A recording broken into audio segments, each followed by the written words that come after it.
కౌశిక్ రెడ్డి ఏ విధంగా సెక్షన్ పెట్టారో అదే సెక్షన్ పెట్టిస్తారు సార్. మేము గెలిచినాం సార్. నిన్న పిటిషన్ కూడా ఇచ్చిన, సాక్ష్యాలు ఇచ్చిన, వీడియో క్లిప్పింగ్ ఇచ్చిన. నాకు మాట్లాడాల్సిన నాకు అవసరం లేదు. మీరు దీని మీద యాక్షన్ తీసుకుంటారు లేదా రెండే చెప్పు. లేకపోతే నిన్న ఎన్నికలకు వెళ్ళి నా పేరు కొట్టేయండి, నా పేరు నంబర్. జిల్లా కలెక్టర్ కాదు సార్, తెలియకుండా ఎందుకు. అడిషనల్ కలెక్టర్ ఏఆర్ఓ ఇక్కడ కలెక్టర్.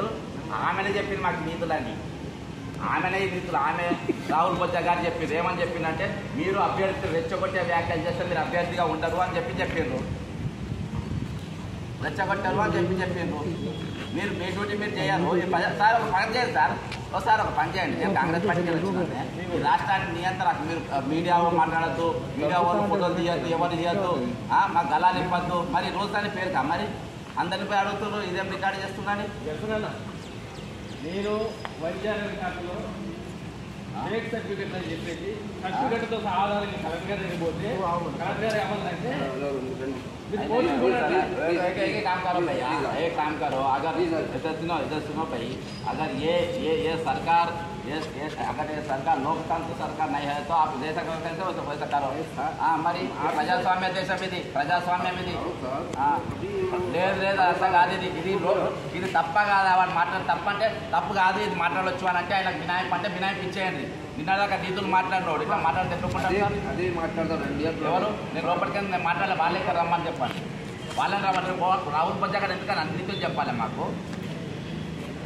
ఐఏఎస్ ఆఫీసర్ అయినా, సెక్రటరీ, ఎన్నికల అబ్జర్వర్ అయినా మాకు నీతులు ఎందుకు చెప్పాలి. ఇట్లా ఒక్క మాట మాట్లాడినా నేను ఎన్నికలకి తొలగిస్తామని చెప్పినోడు మరి అదే రోజు మాట్లాడిన తర్వాత ఇటువంటి వ్యక్తిని ఎందుకు తొలగిస్తలేరు. అరే అన్ని ఇచ్చిన వాళ్ళ దగ్గర అన్ని ఉన్నాయి. అన్ని ఎవిడెన్స్లు ఇచ్చిన వాళ్ళకు, రికార్డింగ్ ఎవిడెన్స్ ఇచ్చిన, మొత్తం ఇచ్చిన, పేపర్ కటింగ్స్ కూడా ఇచ్చిన. ఆ పేపర్ కటింగ్స్ కూడా ఇచ్చిన. ఇక నీట్గా ఉన్న చూడు. నన్ను చంపుతారా, శాసన మందికి పంపుతారా, శ్మశానానికి పంపుతారా అంటే ఇక బ్లాక్మెయిల్ కాకుండా ఇదేంటిది రికార్డింగ్, వాయిస్ రికార్డింగ్ కదా. వాయిస్ రికార్డు కూడా ఇస్తా. నల్గొండలో కాదు, ఇక్కడ ఏఆర్ఓ ఇక్కడ ఎక్కడన్నా ఇవ్వచ్చు. మీకు తెలుసు అని చెప్పండి, లేకపోతే లేదని చెప్పండి. అంటే మాకు చదువురానుల రూల్ ఏంటో చెప్పొద్దు. ఏఆర్ఓ ప్రతి 3 జిల్లాలకు 12 జిల్లాలో 12 మంది ఏఆర్ఓలు ఉంటారు. ఇక్కడ ఏఆర్ఓ అడిషనల్ కలెక్టర్ ఇస్తే మేము యాక్షన్ తీసుకుంటే మరి ఎంక్వైరీ చేస్తాను ఎందుకు చెప్పాలి. మరి ఇక్కడ నాకు సంబంధం లేదు, అక్కడికే పోయి పొమ్మని చెప్పాలి. పబ్లిక్ ప్రజల జీతాల మీద తీసుకునేది.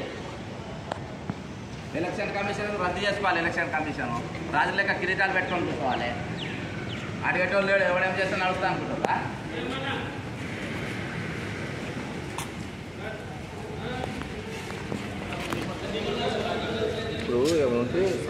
सर ऑप्शन आया होता है मैं ऊपर को यार भैया भाई मेरी बात सुन लो थोड़ा.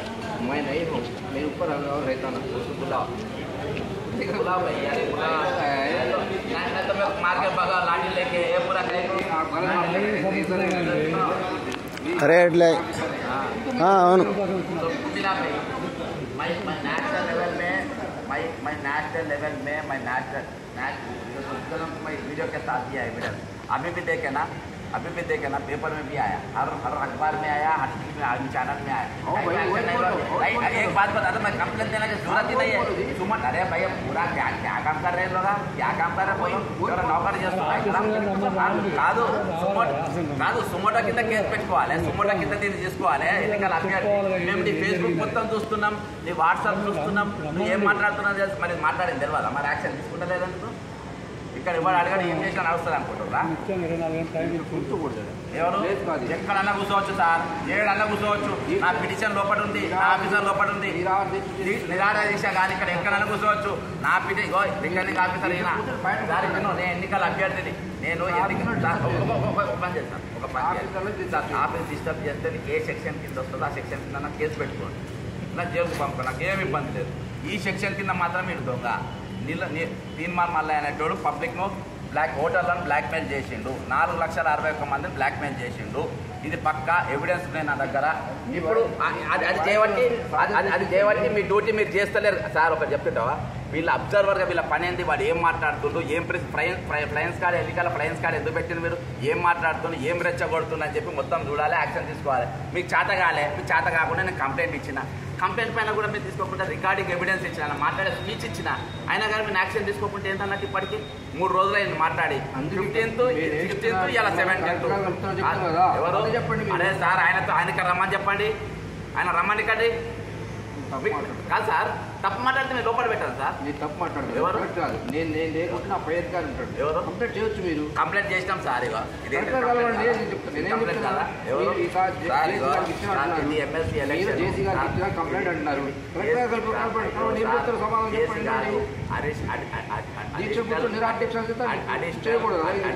అయితే వాళ్ళు డ్యూటీ చేయకుండా కాంబ కూర్చోకపోనా, వాడు డ్యూటీ చేయకుండా కాంబ కూర్చోనా సార్? బయట నేను ఎందుకు కూర్చుంటా? బయట నేను ఎందుకు కూర్చుంటా? ఎవరు ఓకే లోపల కూర్చుంటే ఏం చేస్తారు?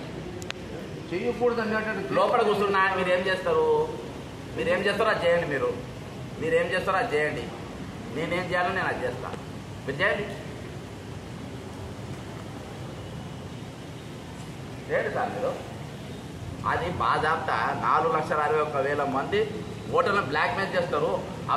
ఎన్నికల అబ్జర్వర్ పనిచేయరు. అవి వాళ్ళకి కినవాడై ఏంటిది కాంగ్రెస్ ప్రభుత్వం, ఇది టీఆర్ఎస్ ప్రభుత్వం కాదు. ప్రభుత్వాలు మార్చింది మేము. తెలుసుకోండి మీరు. 179 కేసులు వేసిన గత ప్రభుత్వం మీద. మేము ఉత్తగా రాలే కాంగ్రెస్ ప్రభుత్వం ఇవాళ. అది చెప్పిన ఆయనకు సార్, అది చెప్పిన సార్ మీకు తెలియదు సార్. మీకు సగం తెలుసు, మీకు పూర్తిగా తెలియదు. వాళ్ళకి వీడియో సార్, వాళ్ళ డ్యూటీ ఏంది కాదు, వాళ్ళ డ్యూటీ ఏంది, ఎన్నికల అధికారి డ్యూటీ ఏంది? వాళ్ళు వీడియో చూడాలి. మీరు ఎక్కడ పోతే ఏం మాట్లాడుతున్నారని చెప్పాలి. కంప్లైంట్ ఇచ్చిన కలెక్టర్కు, అడిషనల్ కలెక్టర్ కంప్లైంట్ ఇచ్చిన. ఏం చేస్తున్నారు వాళ్ళు? యాక్షన్ తీసుకోకుండా రివ్యూ మీటింగ్లు బిజీ. ఏం బిజీ వాళ్ళు? పబ్లిక్ అంటే బిజీ.